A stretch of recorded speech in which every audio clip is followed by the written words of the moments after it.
You are listening to the USDN on the DFPN.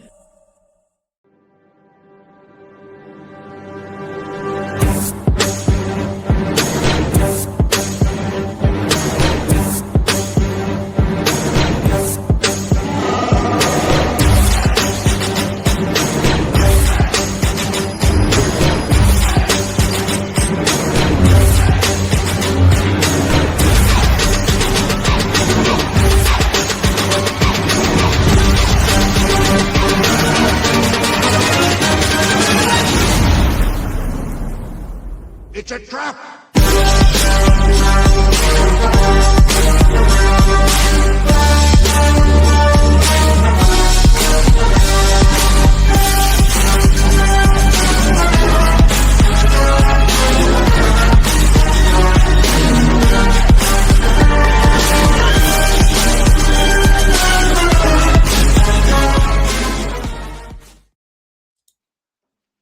What is up, everybody, and welcome to the United States Department of Nerds, where we are for the people, by the people, and of the people.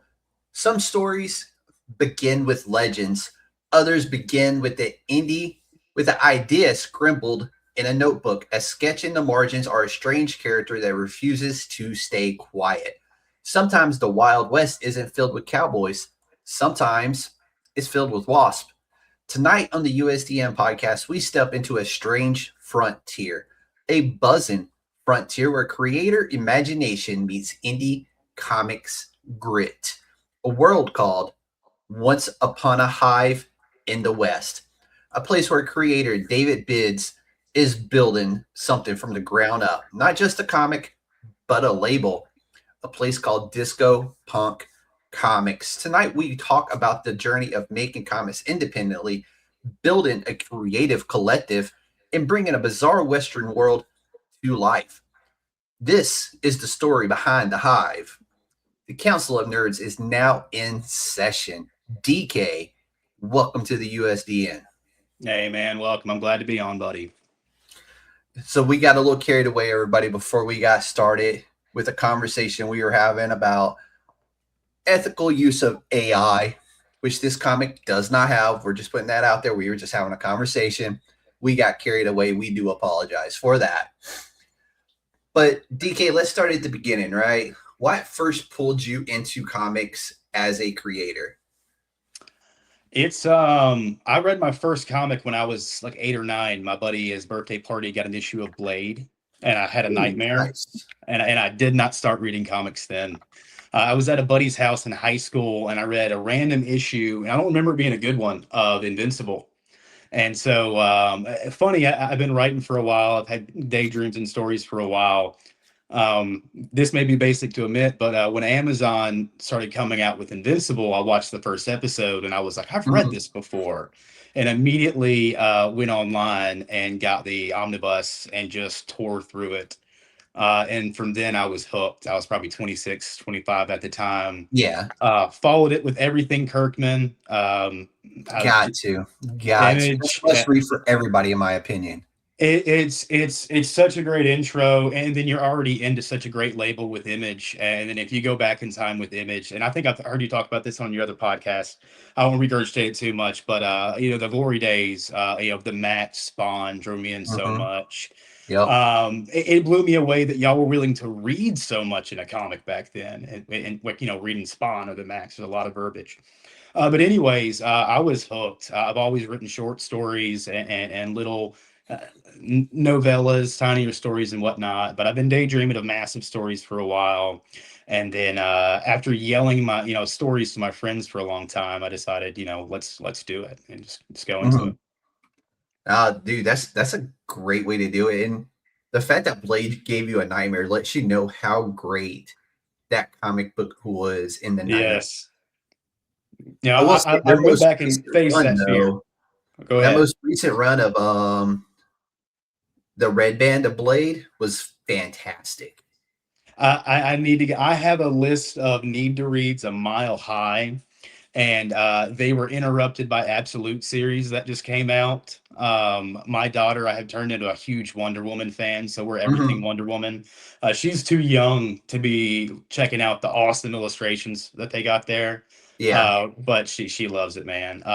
So honestly, most of the comics that I've been indulging that I'm not trying to write and produce have been with my kids. So it's been like a lot of Yeah. Spidey Gwen. They got a new series out that's going out. Yep. It'll be all right. Yep. But yeah, definitely need to check that. I think I read.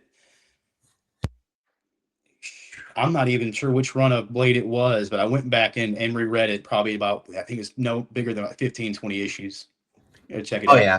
And that's what I've always liked about Blade and Midnight Suns and those like smaller runs of some of the characters that I really enjoy. They get maybe 10 or 15 issues and that run is done. And then it Yeah. kind of goes dormant again for about 5 or 10 years, and then it pops back out onto shelves again. And honestly, I like that because it doesn't wear you out on the character. Yeah. No, I agree. It was funny when I started getting really big into comics and going to comic shops. Um, the thousand different issues, and this I don't get yelled at because I'm a younger guy here, but the thousand different issues of X-Men that I needed to go into, all the different Avengers, all the different Yeah. DCs.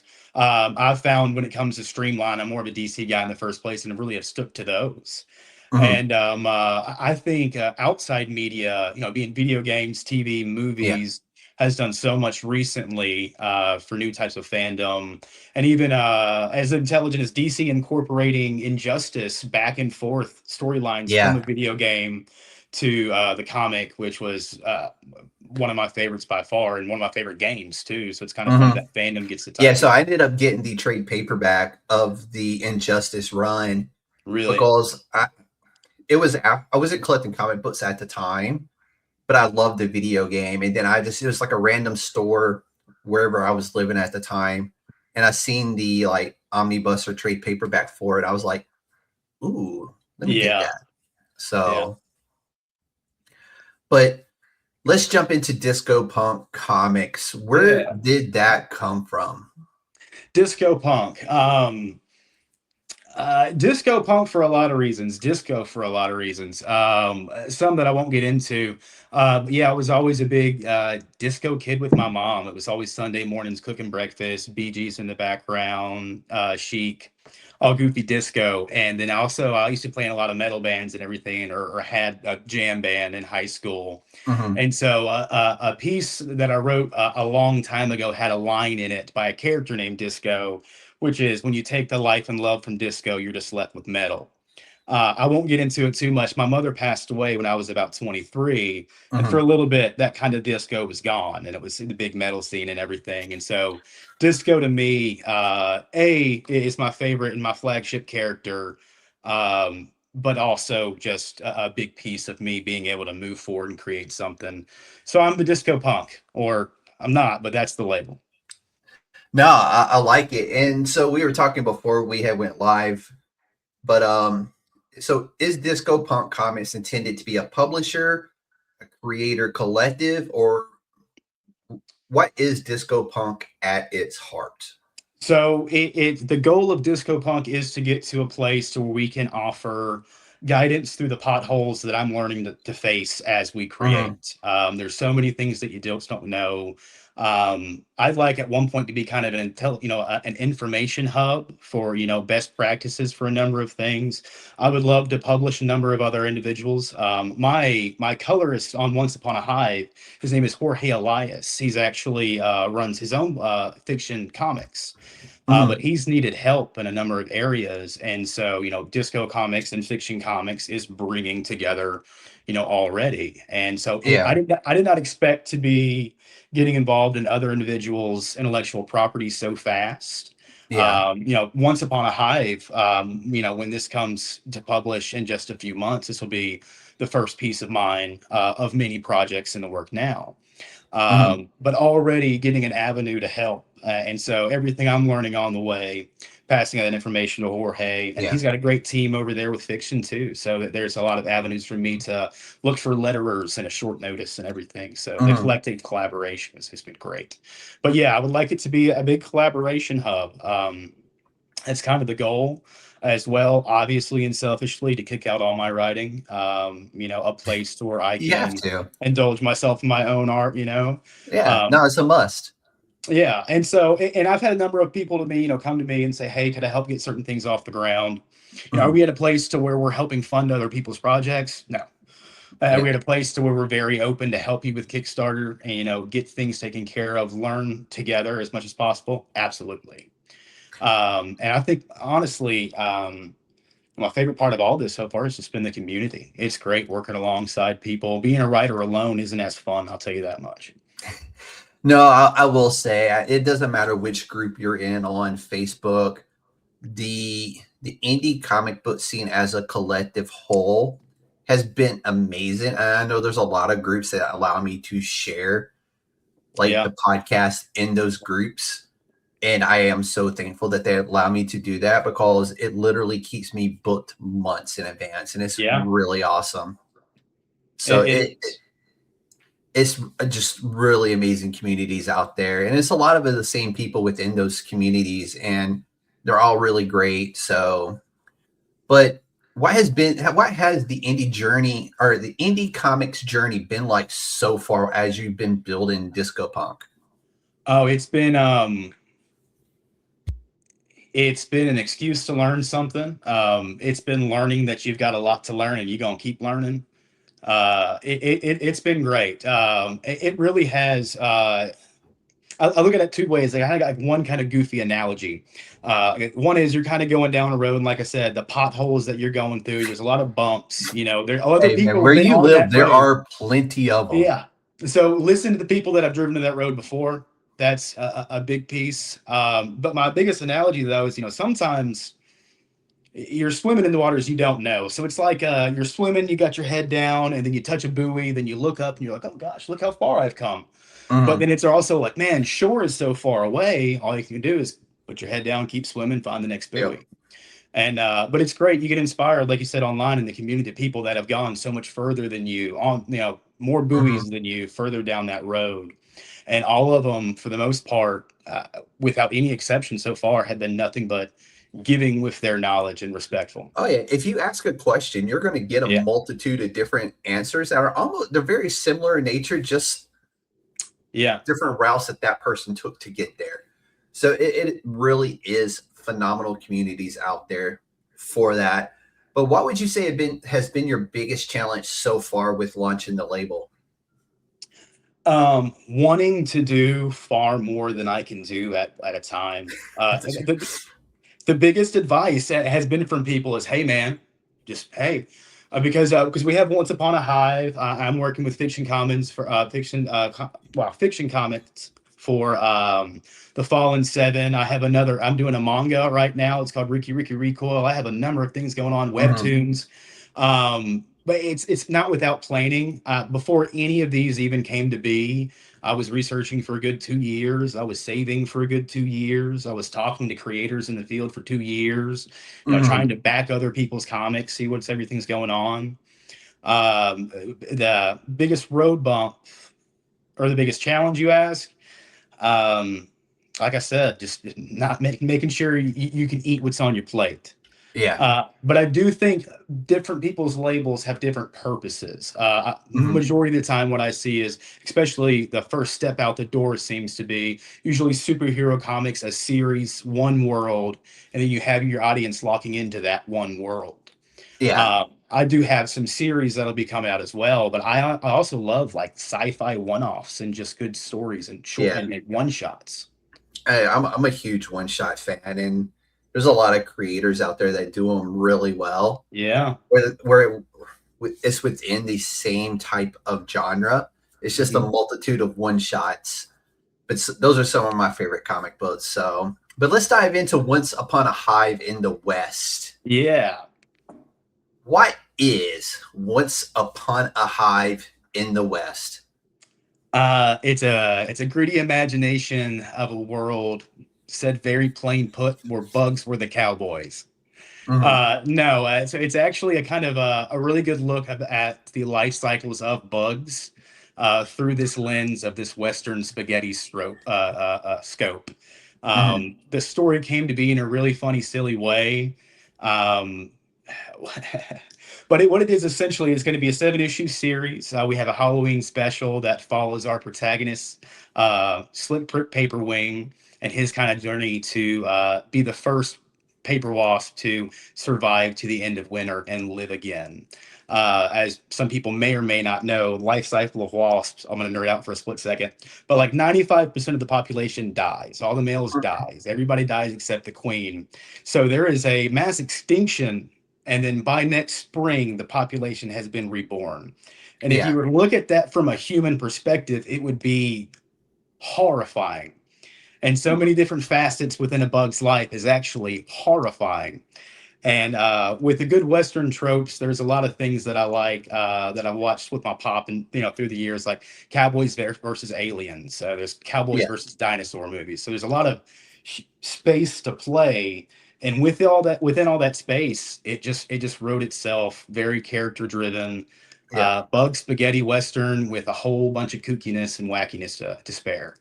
No, it's been such a fun thing to watch on your Instagram.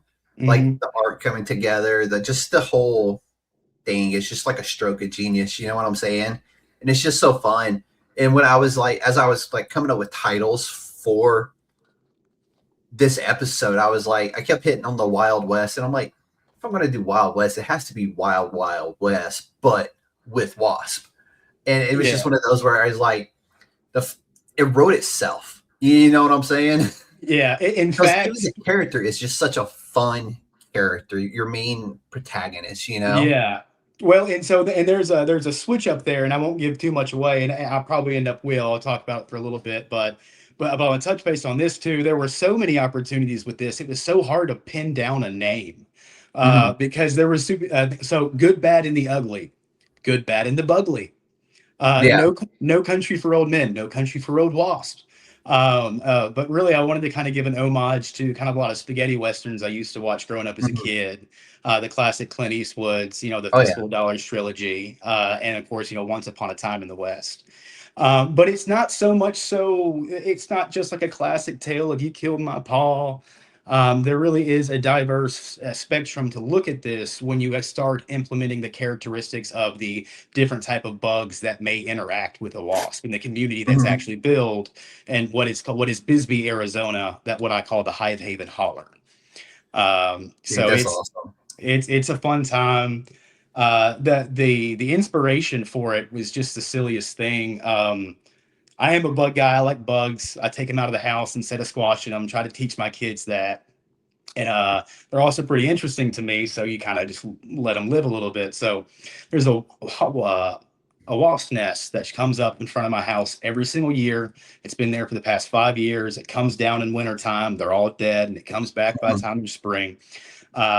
It was winter about 2 years ago, and I'm walking with my daughter, and it was cold winter, and this wasp swooped down, zoom, and then took by, and she got scared. And I was just thinking, and I was like, honey, that ain't trying to hurt you. He's waiting to die. Like he's put down his irons. And then I Oh, realized yeah. that he's put down his irons, and I was like, oh, wait a minute. And I was started thinking too, like, if you were born to die and you're just waiting for the cold, what does that life look like? And Yeah. so the kind of a colder, gritty Western feel came, and then started typing away. It's such a fun concept, not just for those of us who love comic books. Your kids are going to love this too. Like it's just going to be one of those fun comic books. Depending on the age of your kids, that you can sit down and read with your kids and enjoy it Yeah, with your kids. And it's cool that you kind of made it for that based off an experience that you had with your daughter. yeah, and it's great. There's definitely it upper on the age appropriacy a little bit. There's a number of themes there that really does stick true to the old West being as gritty as it is. Yeah. My son maybe for sure. My daughter will give her a couple years. Okay. But no, but it's great. I would definitely say it's great. I guess your demographic would be somewhere, teenage and up, so to speak. But yeah, if you were the goofy kid that was always quoting Tombstone, if you said something Doc Holliday every 5 seconds, there's some good Dude, ones I there think too. we all did when that movie came out. Oh man. There's a couple little nods. I'm Yeah. trying not to be blunt and do this and do that, but there are nods to things that I appreciate that I didn't want to let disrupt the story or influence. Mhm. In fact, whenever I started rewriting this, I told myself like I was not going to rewatch all my old spaghetti western movies. Oh, you did anyway. No, I didn't. I didn't. What? I've rewatched a handful of them now. I'll tell you that. I rewatched A Fistful of Dollars. But no, I'm telling you, I wanted to stay away from them. Yeah. Have them not over influence anything like that. And really, it's funny. It's a western through and through, but the Mhm. storyline is really just inspired by random bug facts that make Yeah. for just really cool content. No, that's one of those where it wasn't that long ago, and I think I lost a day of my life on this one because I had seen an old John Wayne clip, and I'm like, Hulu, John Wayne, and just started watching like westerns. Uh And huh. by the time I realized it, my entire day was gone, and I was like, well, I guess I'm not doing laundry now. Yeah. So, it's fun when it happens, but at the same time, you're like, damn, I just wasted a whole entire day where I needed to do other things on top of Yeah. that. Yeah, So, you can't really devote that time to anything productive. You're not going to be on yeah, a no, Clint that day's Eastwood gone. trivia show. Yeah. Yeah. But so who are some of the key characters in this story? And I know we got our main character who is the Wasp, but So what we else are we looking at? we really follow. There's a broad cast, and what I can't wait for issue 2 and 3 to come out because some of my favorite people are brought in.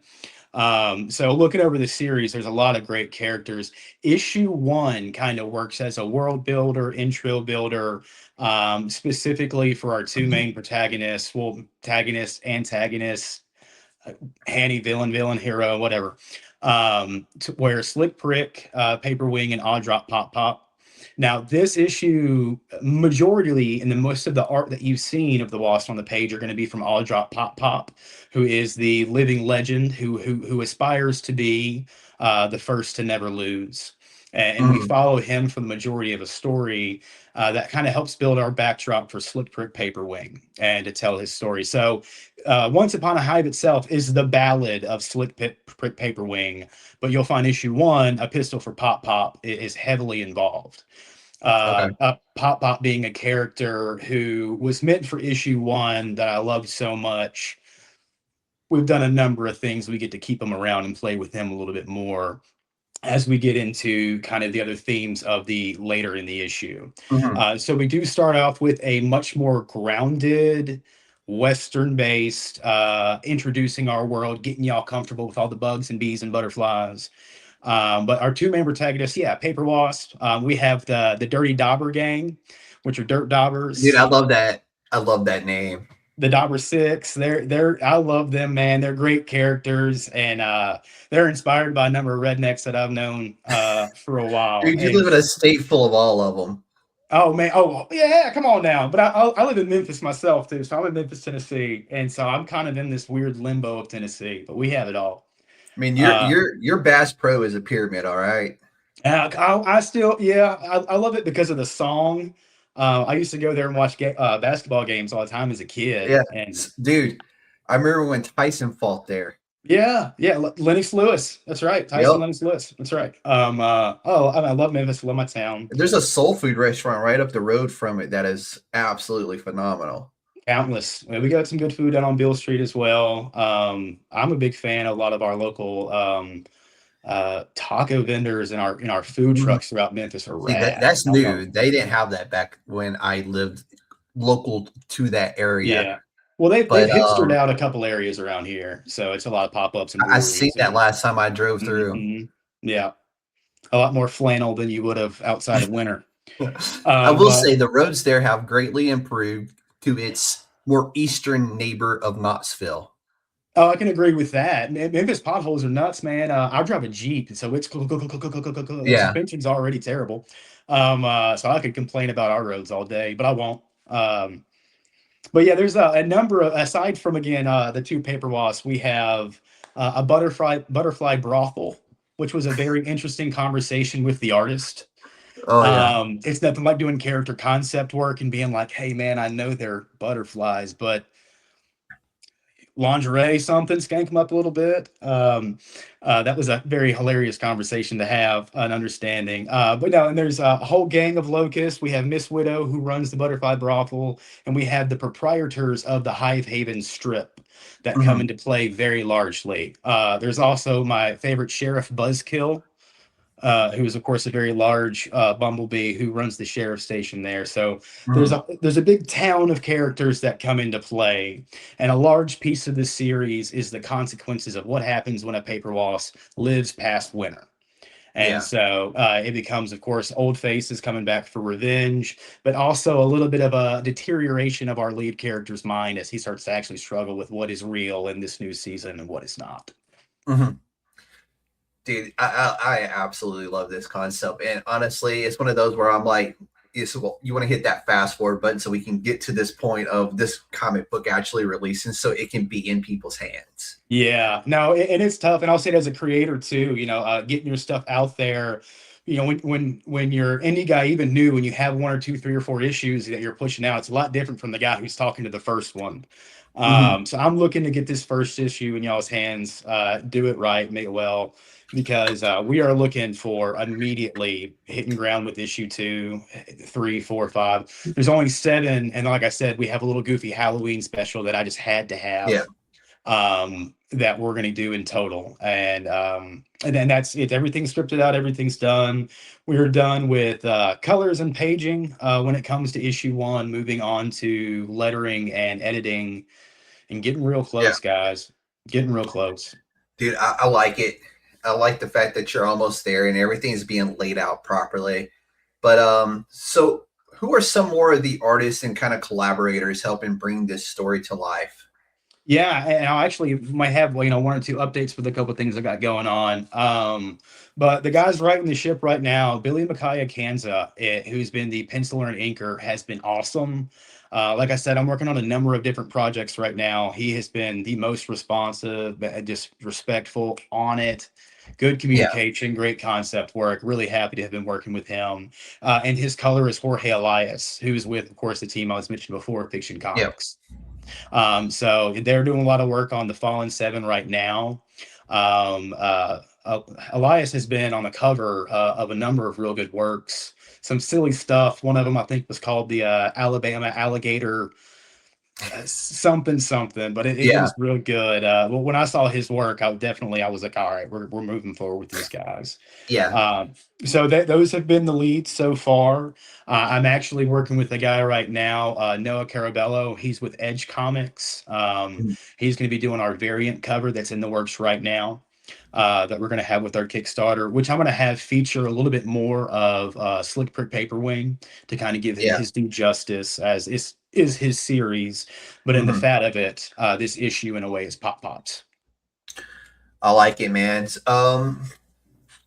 So what was your creative process like? Did you start with a full script, or how has this process been for you? Like a full up collaboration at the same time, or did you literally sit down, write out this nice big script for the full 7 issues, and then kind of like we chop here for 1, 2, 3, 4, 5, Yeah. 6? So I write a lot of short stories, and I always look for goofy reasons to write them, and the sillier the better. I usually write about 10 to 12 pages, and I'm writing something. I usually know if I'm going to want to keep playing with it or not. And so Pop Pop was the first one created. And I had, ideas in my head for him about what the story would be. And I wrote probably a good 15, that's it, 15, 16 pages of Mhm. scripting for All Drop Pop Pop, and loved it so much. And the other characters kept on developing around it. And this antagonist that I had been writing out the entire time, there was a point where I had to sit down and I was like, no, this is the protagonist. Like this is who we're about. And so once I really started to paint more in the light of Slick Prick, it just opened up. And Yeah. so the concepts of it really have changed once or twice in the first 2, 3 weeks of inception. And Mhm. then I wrote script one of what is actually what you will be reading Once Upon a Hive, and it was clear to me at that ending the way I specifically wrote it how much I wanted to do and how much groundwork I'd laid. So I went to write a quick synopsis of what I would do for an issue two, and had Yeah. the synopsis for the series done. And so I decided, I was like, wow, so I'm going to really deep dive into this. And so I did more bug research, had more fun, Mhm. learned about more about them. Because again, it's the more you know about your characters, the more of the world you're going to be able to build. Yeah. And, the palette of who these characters were right there in everyday kind of silly things and just personified by who they would be almost in the Wild Wild West. And then it's very character driven. I think this story was more so. Mhm. But yeah, so started off just 16 pager, turned into a full script, said I can't be done with this, added more to the first script and just synopsis the entire story. Yeah. And then over the course of maybe about a month or two, took the time to script well out the rest of it. Okay. So what has surprised you the most during the production of this comic book? It's attraction, it's weirdness. I have a lot of I different. will agree with that. Yeah, it's far out, and I have some. You're run of the mill sci-fi stuff. I'm a big horror guy. I love sci-fi horror. Mhm. Goofy stuff. Like I think the Iron Lung movie that just came out was brilliant. Loved it. Loved Yeah. everything about it. So like, Everybody did because that movie like racked up on the weekends. I was writing. I mentioned earlier. I don't know if this was beforehand or not. That I was writing a submarine story. I stopped. I think that was while we were before we went live. Yeah, I was writing a story and doing a lot of research for it, and watched Iron Lung, and I just put it away. I was like, they did an existential Lovecraftian horror in a submarine. That's what I was writing. They did it better. We're gonna let them have Yeah. that. Sorry, I went off the rails. So I'm sorry about that, bud. No, you're good. What were we on? What has surprised you the most during the production of the comic book? Yeah, the attraction of it. I write a number of weird different things. Like I said, write a number of short stories. When I started talking to this one, to my buddies and to my wife, it was kind of you sure? And so, and when you have a number of projects that are locked and ready to go, and it's a matter of which ones you're going to put budget into, which ones are you going to start producing, there's a lot of conversation. And there was conversation of, do you think Hive's one of them? Do you sure you don't want to do, this one instead? And I was like, no, man. I was like, it was just so fun when I wrote it. Like, it's got to be fun. And then I'm blown away happy about the uniqueness that people are finding from it. Yeah. No, it's one of those where when you sent me the stills of the book, and that's what I turned into the hype video for this. Yeah. And I was just like, there was the two images that I used in the middle. One of them is kind of like the artwork for the top left-hand corner, Yeah. And then the other one was like the full like wanted poster that gives you the synopsis of the book. And I was like sitting there, I'm like, I had stuff ready to put there, and I was just like, I can't cover that.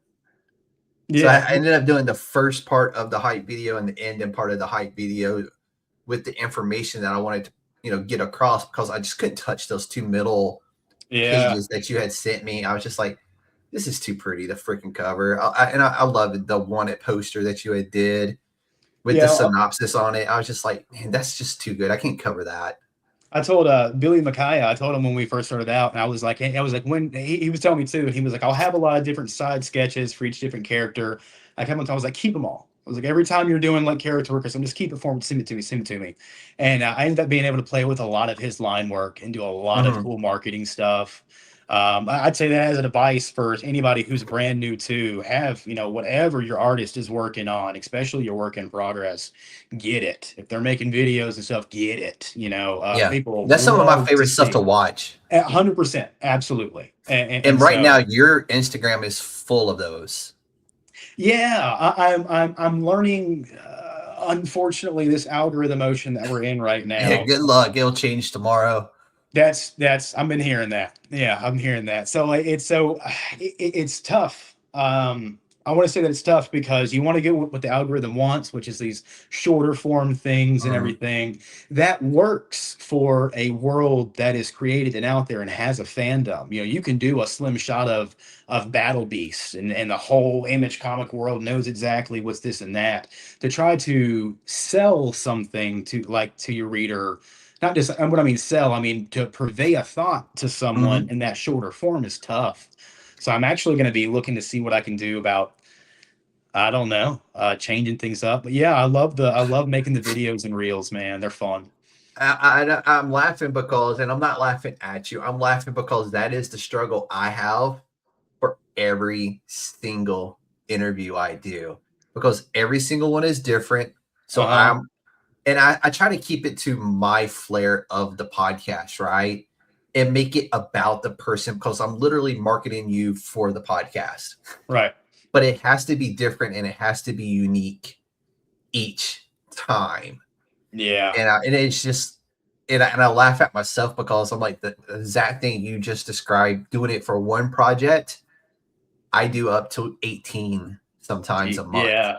which that number is getting slashed in greatly starting in April, because I Yeah. March is like, fuck, I just want to survive March, to be fair.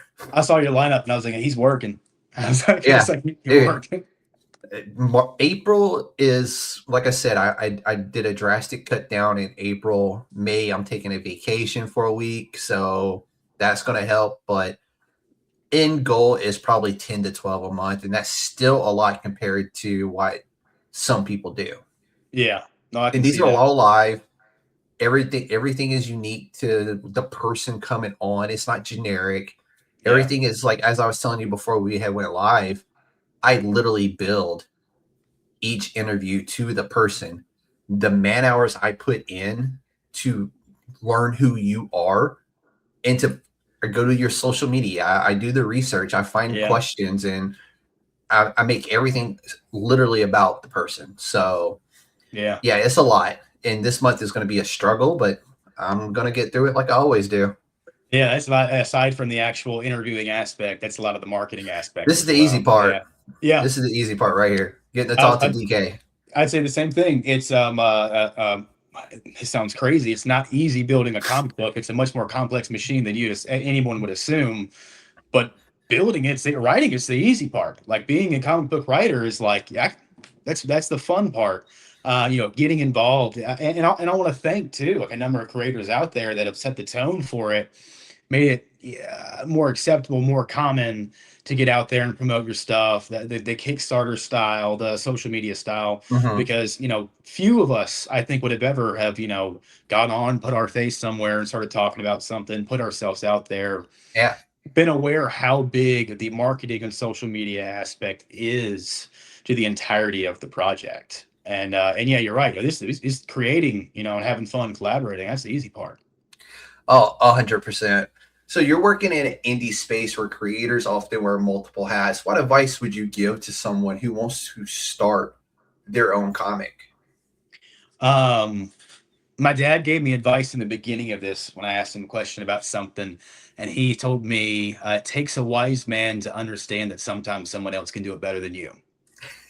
And I mean it. And I think what I took from that is I aspired to do all my lettering. I aspired to do a number of different things myself. I'm going to hand over lettering. I just did hired a guy just a week and a half ago to Mhm. go ahead and get started on a number of things for the lettering, because I'm taking a look at the quality that Billy and Jorge have provided for me as an illustrator. The quality, not to toot my own horn, that I feel like I've given this story. And do I want to debase that by, let's see if I can do it. Yeah. And there are things, and I have webtoons, and there I'll be practicing lettering, and I'll be trying to be more Yeah. professional about how I go to do so. But do I really want to have a lower quality lettering? It's going to look terrible just because, like, I really want to do it myself. I want to do it Mhm. myself. The guy I just hired is going to do it a lot better. Uh, Yeah. yeah. And so I would say there's a handful. I would give you 1,000 pieces of advice if you're a new creator. But aside from that one thing, I'll say just do it. A lot of this is just throwing stuff into the sky and being surprised. What I'm not saying throwing spaghetti and poor quality at the wall. I'm saying just being brave enough to just do it. We live in a world where people think that like somebody's a famous writer because they're a famous writer. They were born to be a famous writer. Majority of the famous writers had normal jobs. The greatest writers you've ever known have the greatest jobs. Greatest artists you've ever seen had normal jobs. Don't sell yourself short in an art space. Just do it. Don't ask permission. There are no rules, literally none, aside perhaps copyright. But like, there's none. Just do it. Nike. Yeah. Yeah.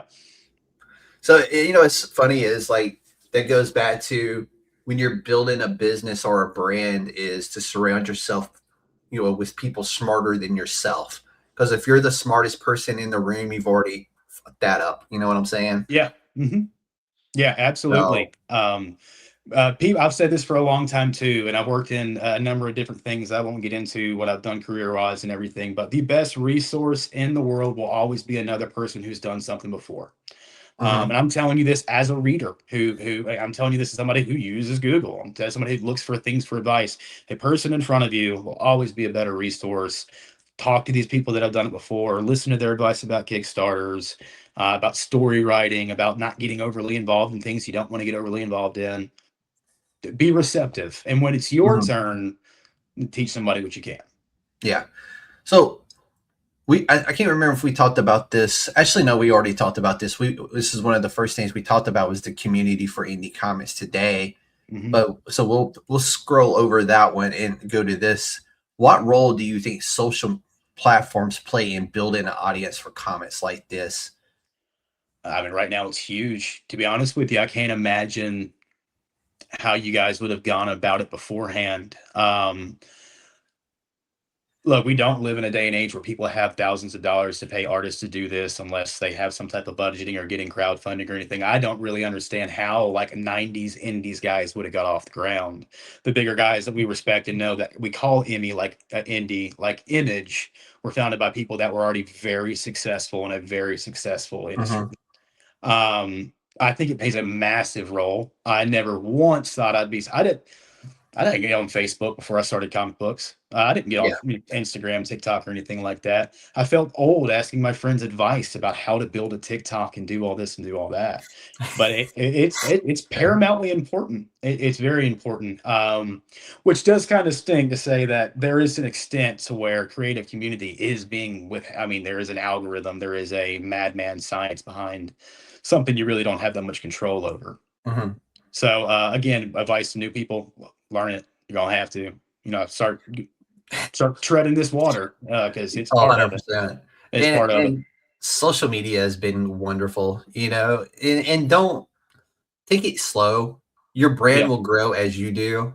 When that moment is right, it's going to hit the right way, and you're going to find your audience. So, but what else is coming for Disco Punk? Oh man, probably more than I should. So we have Once Upon a Hive, and we're ready for issue 2 ASAP. Ricky Recoil is a very fun manga that I've been working on. I originally did not want it to be a manga, and I even said when I was like looking and listing for an artist for this, it's not going to be that guy. And some guy sent me something. I was like, yeah, I can see that. And I was like, man, it just really changed the way I looked at it. But Ricky Recoil is going to be great. I said when I first started that I didn't do superheroes. Sorry, I'll be right back. I got to check something. Oh, you're good, Buff.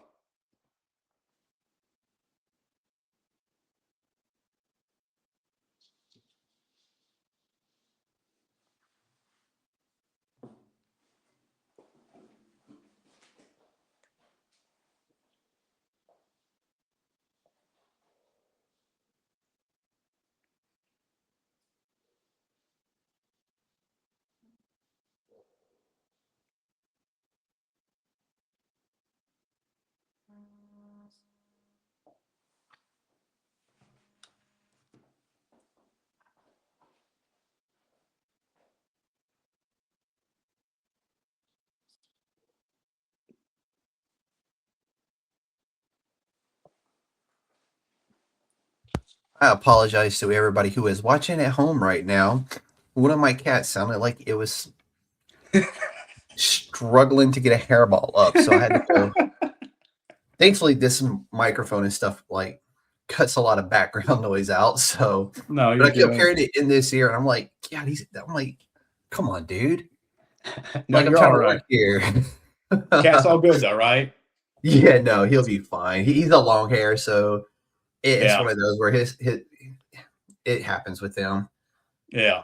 But so Ricky Recoil. Yeah, Hot Back Ricky Recoil is gonna be real fun. Definitely a sci-fi driven. Don't want to give too much away. Go ahead, social medias right away. Check out that one. We have a lot of content on that. A lot of works in progress that are coming I out. mean, dude, there's a lot of stuff on your Instagram. Well, and a couple of the projects I'll talk about real quick. We haven't really released yet, that we haven't really brought to the public. So the couple of big ones right now, of course, Ricky Recoil, Once Upon a Hive, and we have the Fallen Seven, which of course fiction comics, That was yep. and they have some great stuff there. They really do. I want to maybe as much as help as I can to get this out because I read the story as a writer. I love it. And writers don't always like everybody else's stuff. So I mean, it's one of those things I read it and I was like, oh man, that was a good idea. Yeah. So great story. Very excited to talk about this one real quick, and I'm going to be releasing information on this. I had a buddy that passed away about 2 years ago named JC, and growing up, he would tell these infatuated stories that just were not true, and we would find out like 5 years later at a Dude, party growing that up they in the were. South, we all had that one friend. Oh, wait, so he told this story one time, and this is where I got the inspiration for it, where he was telling me, he was like, he talked like this, and he was like, so I was in a fight with a dude, and I put my arms like this on the wall, and I just like scissor kicked him in the face. And we're like, JC, that didn't happen. But 5 years later, like after high school, I'm talking with some guy, and he was like, oh, you were friends with JC? And I was like, yeah. He was like, dude, I was in 7th grade with him. He scissor kicked some dude in the face. And I'm like, that can't be true. But anyways, he's a really good guy. He would tell these crazy stories that just could not be true, and then you'd find out that were. So when he passed away, and he was a big hippie. He had a smiley face tattoo on his butt, all the stuff. But he passed away. I wrote this story called JC McSmileyface Spaceman. So we have a webtoon that's going to be kind of coming up. It's going to be voice acted and a couple things, but it's basically the story of a very embellished space adventure that my buddy JC had. And it's very potty mouth humor. It's really teenage stoner flick. It's going to be a real good time. But we're bringing that in. Gosh, what else? Because there's more coming. And then I'm working with a very rather talented, well-known artist around the social media community to a 60-page one-shot that has been in slow production for a while. Dude, that is a graphic novel. It had to be. So many people at times come to me, you thought about breaking that down? And I'm saying, no. So that story is Genesis. That is the creation of the universe into which everything I have written lives in. And it's a great story. It's definitely kind of the opus ode to art. It was ode to my mom and really heartfelt story, sci-fi story. That's in slow production right now. Not going to be good. My dogs are coming out. It's going to be a second before we get that one really where we need it to be. I have heard horror stories about people crowdfunding for longer projects, even getting the funding and still messing it up. Dude, I've seen some really successful ones out there where I know somebody who has they just funded the second part of their graphic novel series, and the third part is coming soon. So stay tuned, everybody. They will be back. But that's a complete misconception, I believe. It's really all about how you and people you're creating this book with utilize their social media to push people to that project. So for people to say, oh, well, they don't do as well, that is not true at all. Oh, not that they don't do as well. I think with the additional longevity of the project, with the time that it takes to create, from what I've before I started doing anything, I spent like a year just talking with people, hearing the goods, hearing the bads, and there was a number of things that shined through to me about people that have made mistakes with larger projects, getting funded early or missing funding, or, going 50 pages in a 70 pager and not getting there. Yeah. So we're doing things slow way. I mean, we're taking our time. We're doing it right. We're making sure it's getting done. And it to me is one of the biggest pieces close to my heart. So I really want to make sure it's done with care. And then in the back of it, like I said, I may have said this in podcast. I've just been writing this story, daydreaming since I was about 15 years old. There will come a day. Well, Disco Punk will be doing something called Eaters. But when we get there, I'm going to make sure I have my own Ryan Otley to my Kirkman. Like I need somebody. We got a long way to go, baby. So want to make sure we're buckled in, and I Dude, also want to make sure. what a combination to want to have your own part of. Who couldn't want one? Dude. I've said that to so many people. Like, could you just be my Otley, man? Could you just work with me on everything that I really want you to? Yeah. Like, those two put their name on anything. A brown paper bag, it's gonna sell. Well, it's gonna be the damn most creative brown paper bag you've ever seen. Yeah, it's just the partnership of it. That's what I long for. I really want nothing more. And then I love all the artists that I have now, especially all the artists I have for the series will remain on the series. They will be my guys. But yeah, you're definitely always looking for, especially the series that I want to do when I'm ready for it is long. There's a lot going on. There's a lot of factors. There's a lot of worlds to build. There's a lot of different sections, areas. It's going to take someone who's really, really, this is a long haul deal. And also I think as well, it's easier once you have a little bit more traction to want to be in a place to set up so many consecutive successful campaigns to get something done. Yeah. And that does start to eat at you after a while, from what I hear. Yeah, I can imagine. I'm fresh. I'm real green. Hey, I'm learning every day I go. I'm coming out swinging with a lot of stuff. I've done a lot of research, but I also do understand, man, there's just so much to learn. And so, like I said, every different street that I'm on, there's a new way to cross the street every time. And so there's a lot of you ask, what type of hats, what type of roles do you play? It's a lot. If you want to be a writer, if you've written a story and you want to bring it to life in the form of a comic book, you have to put on a producer's hat. I've worked in management for the majority of my life. Managing an artist is a very different thing than managing somebody who's employed by a company you also work for. And there's a lot of there are artists out there that work at different paces, and you got to learn different personalities, who's going to work with what, how things are going to go. So yeah, you wear a manager's hat, a producer's hat, a funder's hat, a marketer's hat. Get ready. So all worth it. I feel that. Mega worth it. But get ready. You're having some fun. Oh yeah. So what do you see as your long-term vision, not just for the label, but let's say 5 years from now? How would you define Disco Punk success?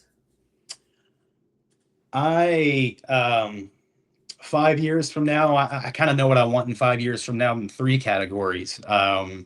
As for me, DK Biggs, I in the next 5 years want to continue to learn illustration so I can maybe one day start working on my own variant covers and attributing to my own illustrative. That's my 5-year goal, is in the next 5 years. I've been working for the past year or so. I'm still trash. Probably still going to be trash for 5 years, but I'm having fun. For Disco Punk Comics itself, I want to see successful traction for the series that I have here. And I want to become, again, somewhat of an information hub or a community. Disco Punk as a community for people to learn how to do this right, find people to collaborate with. I'm inspired by a number of people. In indie comics, you'll see some guy who's lone wolfing it and trying to get everything done and freelance and everything. And then you'll come across every now and then teams. And doesn't everybody long to be a part of one, Oh yeah. So I would love to cultivate and continue growing my room of artists and teammates, and then more letterers, editors, and just more people along the way. So I can sit back, write, produce, and have people that have their own hats that are helping me out. That'd be nice in 5 years. Don't blame me there, man. I think that's the ultimate goal for not just you, but a lot of creators out there, even for guys like me. Like, I would love to be able to get to a point where I write the interview, I do the interview, I then take said interview and I slide it over to my guy over here who he mates my clips and he does my social media, and I can just focus right here where I want to be. Yeah. Well, and two, and I'll So, say this as the aspiration, and I'll make it quick. I know we're probably close on time. you're good. You know, when you look at some of the success, well, again, indie is a very broad term. When you look at people that are like Dark Horse or Image or anything, they do have teams to where a writer's doing this, a penciler's doing this, an inker's doing this, a colorist is doing this, an editor's doing this. You'll find yourself when you start out, more roles and responsibilities come to a smaller team. So if I were to aspire to get to one of my favorite series that I really can't wait to show to the world, it's going to come with a team. Because you need to consistently be releasing issues, not to lose too much of the track mind of the viewers and fans. No, once you got something good going, you want to keep it going. Yeah. Otherwise, you lose the traction on it. Nobody knows DK, so if that traction's gone, it's gone. You may not get that back. Whereas a Robert Kirkman takes it like, hey guys, I need to take a 3-month break from writing this series. Yeah, I will be back. He pops back up in 3 months. It's like he was never gone anyway because his name is Robert Kirkman. Right. Yeah. Oh, yeah. Oh, and then there's a number of writers that work under him to do this and do that in those worlds too. And I'll also say this, and this is maybe because I did not. Luckily, with the research I did not share this delusion, but I've had a number of people that I've seen either come to me or I've posted online and whatnot. If you're a writer, if you've made the idea, you're going to have to budget it. You're going to have to figure it out. Like you're not gonna put a script on Facebook and Dark Horse is going to be like, all right, son, let's make you a star. Like, get ready. Like, so, you be aware that that's part of it. Artists don't want to work for free. The idea can be they're not going to either. Yeah, exactly. The idea can be the greatest thing in the world. But I see it all the time in posts and stuff, and I see kids get thrashed by it. And I wish I could have reached out to them and it's like, hey, let me help you. This is how we find artists a different way. Like, this is how we save a couple bucks and maybe pay 1 or 2 pages a month or do something. But like saying, hey, I've seen people on there, I have a 52 issue synopsis written. Who wants to do it all for free? Let's split the money. Or it's like, well, Google the type of indie sales you're going to see. Give yourself a realistic budget. Look at it from a business standpoint.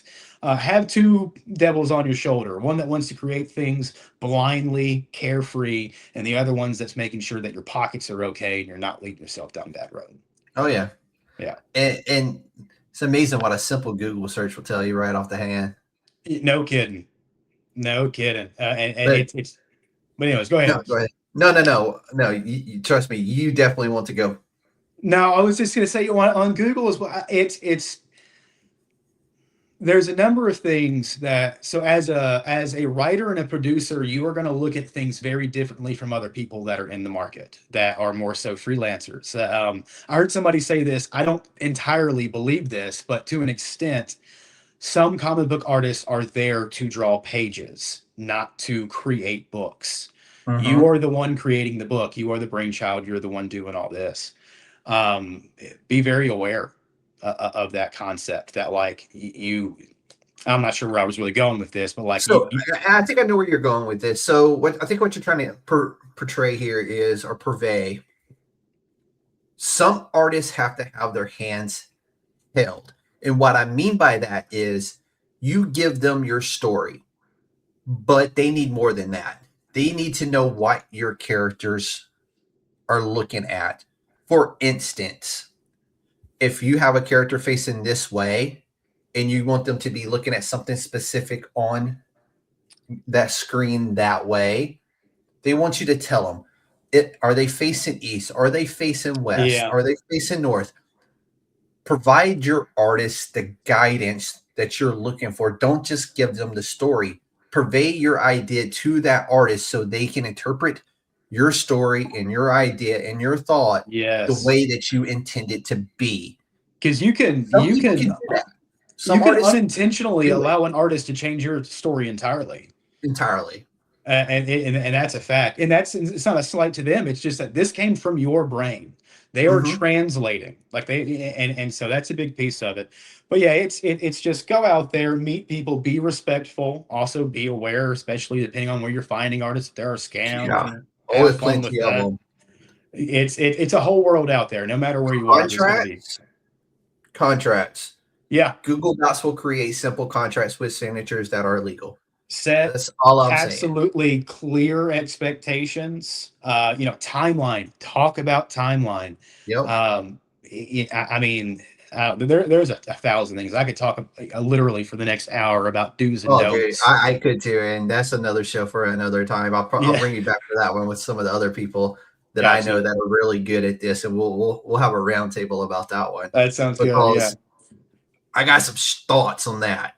yeah, But yeah. just be mindful of who you're working with, their limitations, what they need to make your dreams come true is the short stick of that. Yes, yeah, yeah. But DK, I'm going to hit you with some rapid fire questions. You ready? Oh, let's go. Favorite comic of all time? Favorite comic of all time is The Boys, hands down. Ooh, fucking good one, dude.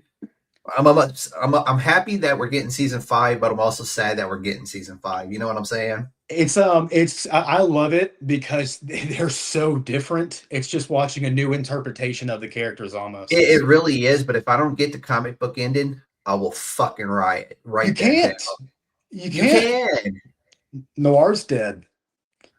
Except for that part, but you Okay. can't. Spoiler. Sorry. Well, they've already killed him in the show. Okay. They killed one of them. The fake one is still there. Yeah. So The Boys to me, and I'm gonna make a joke, is my Forrest Gump because it's one of my favorites, but it's also you're gonna cry specifically like 2 times.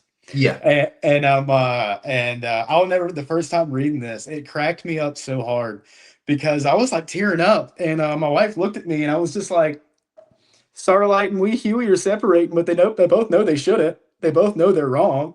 But anyways, too, that's ones where if you're reading that, you got to make sure no one's looking over your shoulder because it's just graphic. But yeah. There's a reason why it says graphic on the cover. It's gnarly. But favorite Western. Favorite Western. If it counts as a Western, which it should, it's No Country for Old Men. Fucking brilliant. I love that movie. Oh my God, that's so good. Yes. Creator you would love to collaborate with. I don't even know if I should say it. There's some dude I've talked to once or twice. It's a really, really, really high up guy that's just been probably nice to be messing to me because like I'm a fan. Todd Beats. I would kill for a Todd Beats cover. Dude, phenomenal artist. Great guy. Great dude. Dude, that's the way I feel about Aubrey Sitterson as a writer who writes Free Planet for Image right now. Yeah. The story and everything going on currently in the world is just the perfect time for that story to land. But it's just an absolutely beautiful story about what it truly means to be the first free planet. Yeah. To truly be free. Well, I think too, and I've said this to Todd. I put messages on there once or twice, and we talked about. We're not like friends or anything, but he's been nice again. Probably responded to me, and was just like he writes these amazing pieces, and they're not like he's just talking about how he feels, like the struggles of being an artist, the issues that he's gone through. And he writes these amazing pieces, and I'm a writer, and he says he's not. Yeah. He is. And dude, it's wild, right? That how good some of these artists are at writing. But you ask them to write a comic, but they'll be like, no, that ain't what I do. You write beautifully. Why not? I will interpret your story for you. I'll draw your story. Like character creation. If I could illustrate, that would just be so good. I love world building, and so that's one of the reasons why I aspire to do so. But I look at so many different artists, and one of the ways I found the artist that's going to be working on Genesis is just seeing his art, and I saw it, and I was like, that is Disco. Like that's the character I've thought about since I was 17 years old. There he is. All right, one word to describe disco punk. Disco. Fucking love it. Let's go. Let's go, DK, man. DK, tell everybody where they can find you and Disco Punk Comics. You can check out Disco Punk Comics on Instagram, TikTok, and Facebook. We've recently opened up on Threads just because I like to talk with people a little bit more, and you seem to be a lot more talkative there. Reach us out there. We should have a website that I'll have links to by the end of this month that's in production right now. I'm not good at building it. Having a friend help out. Sorry for the delay. I like it, dude. I like it. Once you got more links, if you want to shoot those to me, I can go back and re-add those to this show as well. And then So, the kicks, you can find me at Disco Punk Comics on the Kickstarter. I have not launched the project yeah, yet. so Yes, for you once can upon a follow time. the creator though, and if you follow the creators, and once they launch a project, it gives you like, hey, Disco Punk just launched a new campaign. Yeah. So that's really cool, and that's what I do a lot of is I just follow the creator. Yeah. So, but every creator builds something different. Some build heroes, some build worlds, and some build entire hives. Tonight we spoke with David Biggs, aka DK, the creator behind Once Upon a Hive in the West and the mind behind Disco Punk Comics, a project that shows just how powerful independent storytelling can be. Because the future of comics isn't just happening at major publishers, it could be happening in garages, in notebooks, on drawing tables, or in the minds of creators who decide to build their own frontier. If you've enjoyed this conversation, make sure to subscribe to the USDN podcast for more creator interviews, more indie comic spotlights, and the stories from behind the panels. Ladies and gentlemen, this has been the USDN podcast, where indie comics come to life. The council is now adjourned. Y'all be safe out there. Yeah. Take care, guys.